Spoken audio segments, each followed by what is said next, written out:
Hello, hello, beautiful. Hello, beautiful. This is OKeba Anahata Ra.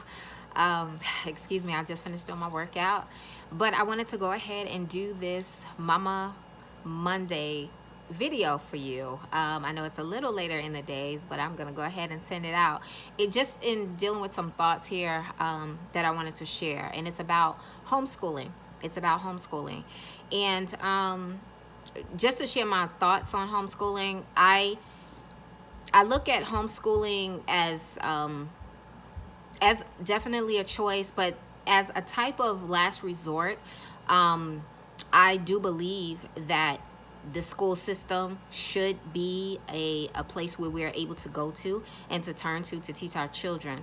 But unfortunately, it has been a deteriorating system. And in some places, in some environments, the education is really not something that's viable or something that you shouldn't send your children there.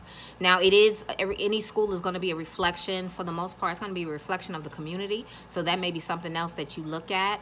But homeschooling can be an option, especially when the schools around you aren't very good. And particularly when I talk about homeschooling, particularly when we talk about those ages that are considered to be those middle grades ages, or that early middle grades ages from about fourth grade, fifth grade, sixth grade, around that time frame. That's usually a big time for young people to be homeschooled. What might be the middle school age or the middle grades concept.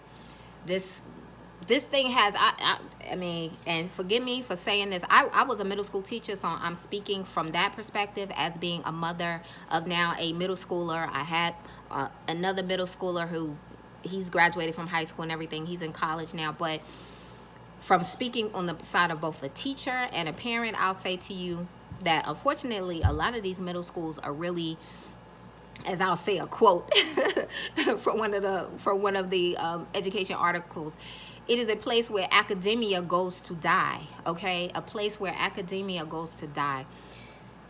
Oftentimes students, and we saw this all the time as middle school teachers, we saw students who initially would come from elementary school doing very well and come into the middle school under a middle school concept and struggle tremendously and oftentimes fail. Part of the reason why I think that is because in the United States, generally speaking, I think we do a pretty good job, a very good job at our elementary schools.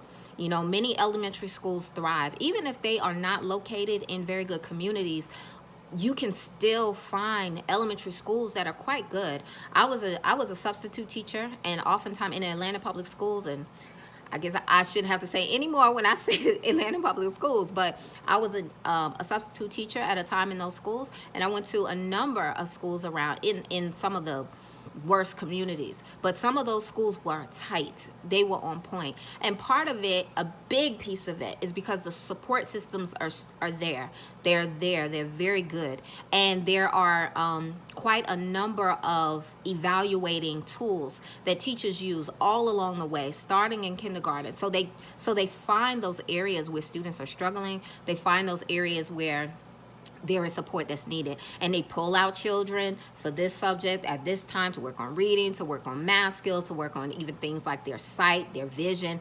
All of those skills they take care of or give them support for in elementary schools.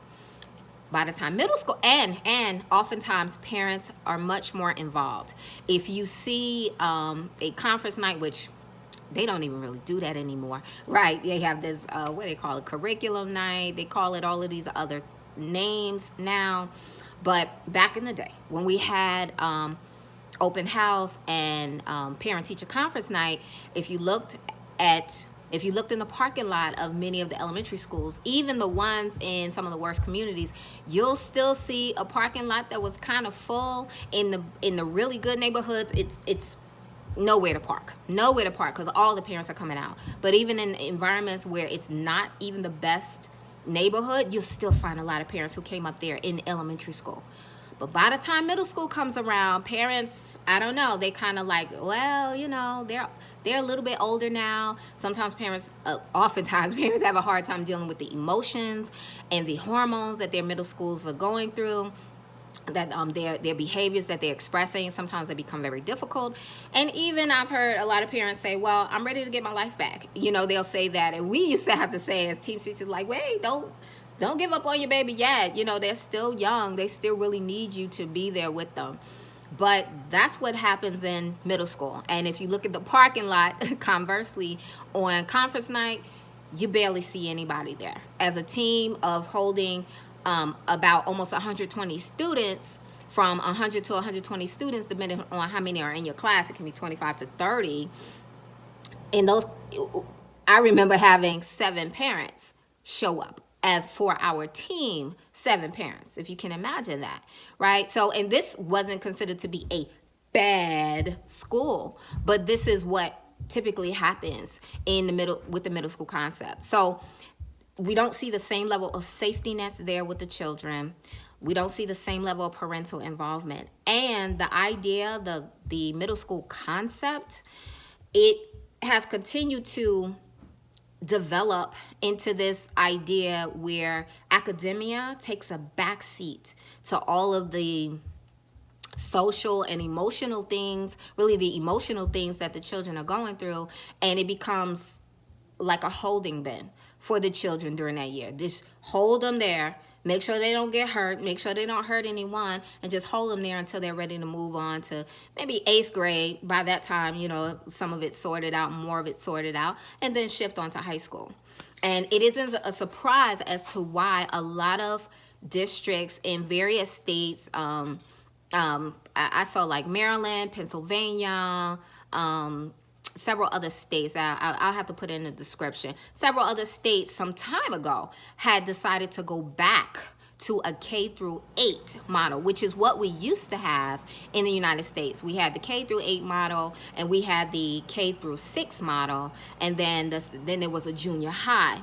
And at the time in the 1960s, where Alexander, he was one of the people who came up with this whole middle school concept, not the middle school concept, but the middle school idea, which later developed into a middle school concept in the 80s, and that became even less academic.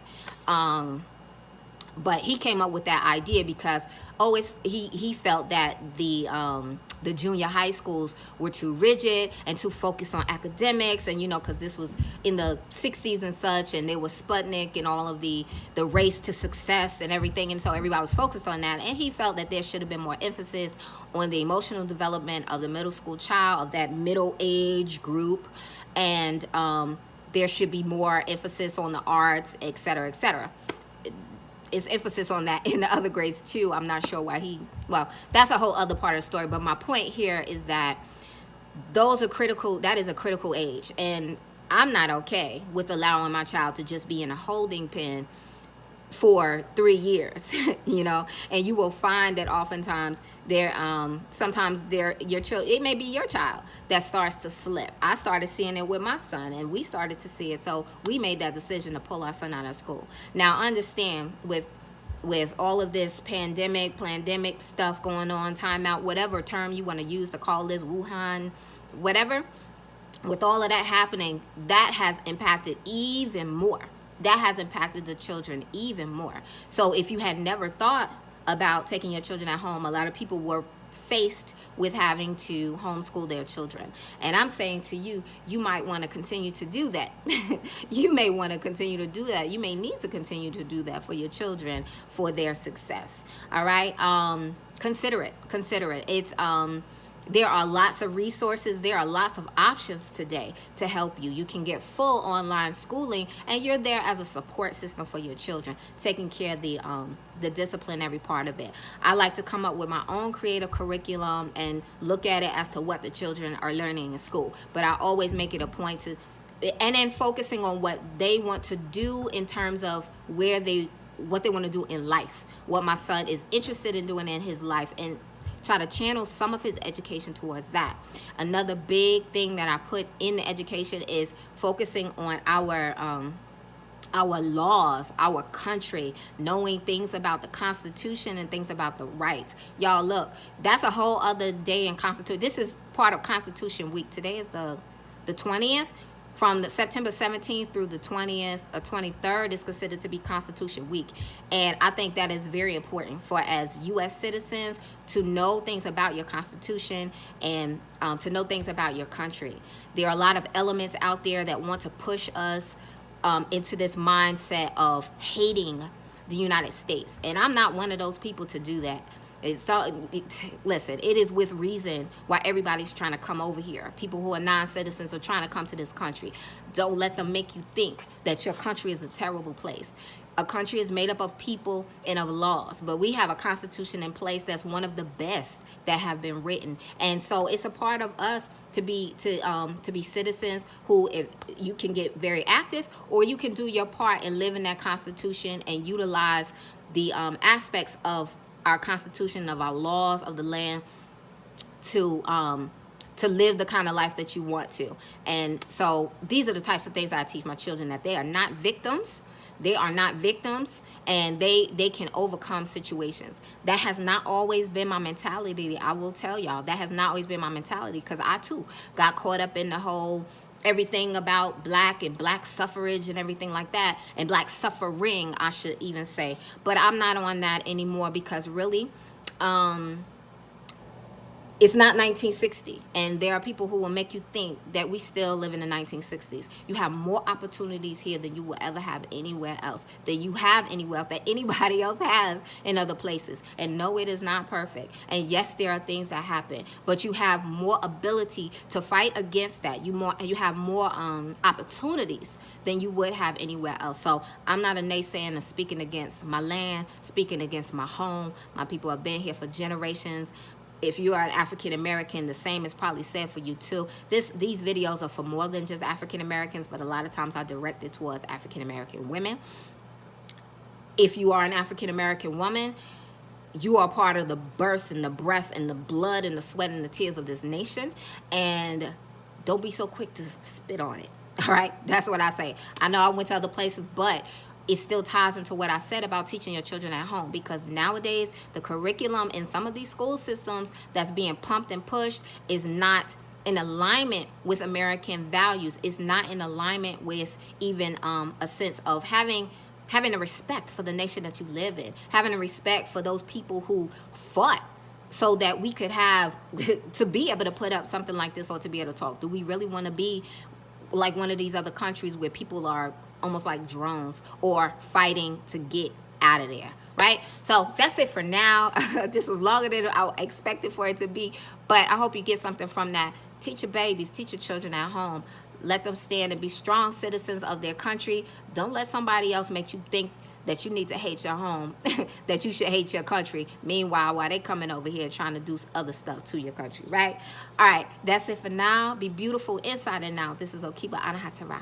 Peace. Send this to somebody who you think needs to hear it. Give it a thumbs up if you liked it. And that's it. I'll see you next time. Peace. Let me get my workout on, y'all.